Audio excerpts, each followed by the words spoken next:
बड़ी खबर आपको बता दें, भारत और चीन सीमा पर झड़प हुई है और वहां से खबर ये आ रही है कि दो जवान उसमें जख्मी हुए हैं भारत और चीन सीमा पर। हालांकि ये बताएं कि दोनों के बीच में बातचीत लगातार जारी और कोशिशें हमेशा से ये की जा रही, जितनी भी बातचीत अभी तक हुई उसमें कोशिश यही की गई है कि मामले को बातचीत के जरिए सुलझाने की कोशिश की जाए। गलवान घाटी में भारत और चीन के सैनिकों के बीच झड़प हुई। इस झड़प में 2 अफसर जवान शहीद हुए हैं, ये खबर आ रही है भारत चीन सीमा पर और गलवान घाटी में।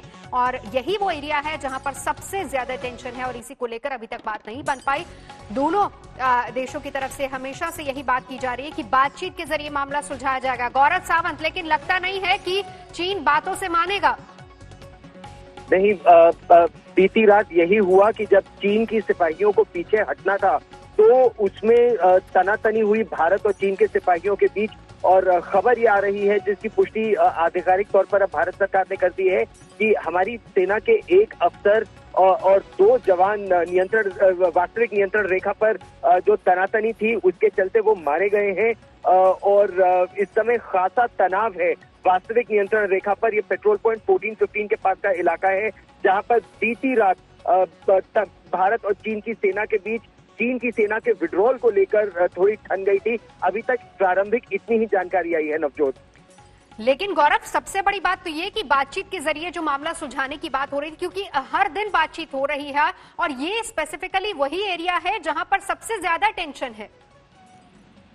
आपने बिल्कुल सही कहा। पेंगोंग और गलवान का ये 2 इलाके हैं जहां पर बहुत तनाव था। और खासतौर पर गलवान के इलाके में जब आला अधिकारियों की बात हुई थी तो उसमें यही तय हुआ था कि गलवान के इलाके में पहले चीन की सेना पीछे हटेगी और उसके बाद भारत की सेना पीछे हटेगी। तो भारत की सेना के उस पलटन के आला अधिकारी और जवान, एक जेसीओ, एक जवान और एक कर्नल, वो यही उस समय निगरानी कर रहे थे कि किस तरह से चीन की सेना पीछे हट रही है। और उसी में बीती रात खासा तनाव बढ़ गया था भारत और चीन की सेना बीच और उसी में ये इंसिडेंट हुआ है। इसकी एक आधिकारिक पुष्टि तो सेना ने कर दी है, लेकिन जो डिटेल्स है किस तरह ये स्थिति एकाएक बढ़ी और तनाव इतना बढ़ा कि 3 हमारी फेटल कैजुअलिटीज हुई हैं, ऐसा सेना का कहना है इस समय नवजोत।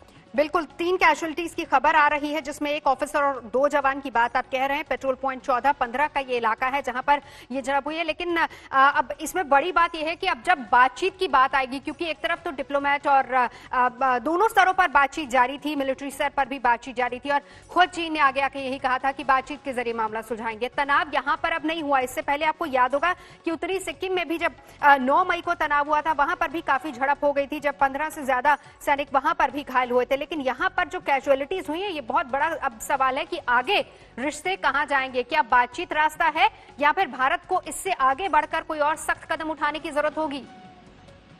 देखिए, भारत निरंतर यही कह रहा है नवजोत की बातचीत के रास्ते से ही इस समस्या को सुलझाया जाएगा। और अब इसका उत्तर चीन को देना होगा कि आखिर क्यों स्थिति बद से बदतर हुई और नौबत ये आई कि वायलेंट फेस ऑफ हुआ है गलवान घाटी में।